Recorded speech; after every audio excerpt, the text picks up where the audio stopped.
মদিনার সেই বরকতময় দিনগুলো। তখন রমজান মাস চলছে, রোজার স্নিগ্ধ পরিবেশ, পুরো শহর ইবাদতে ব্যস্ত। মদিনার প্রান্তে এক অন্ধ বৃদ্ধ সাহাবী বাস করতেন।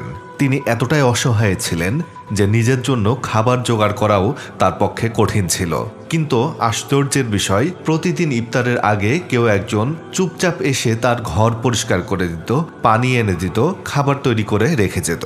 বৃদ্ধ সাহাবী জানতেন না কে এই দয়ালু মানুষ। তিনি শুধু দোয়া করতেন, হে আল্লাহ, যে ব্যক্তি আমার জন্য এত কিছু করছে, আপনি তাকে উত্তম প্রতিদান দিন।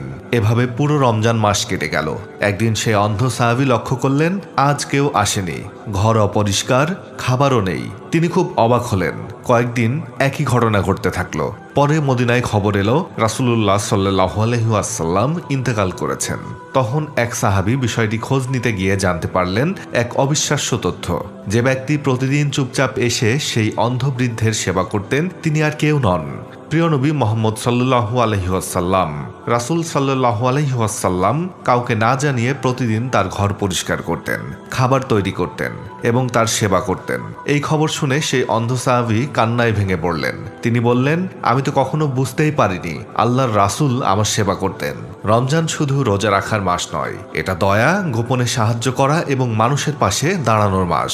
রাসূলুল্লাহ সাল্লাল্লাহু আলাইহি ওয়াসাল্লাম আমাদের শিখিয়েছেন, সত্যিকারের ইবাদত হলো মানুষের উপকার করা, এমনকি কেউ না জানলেও।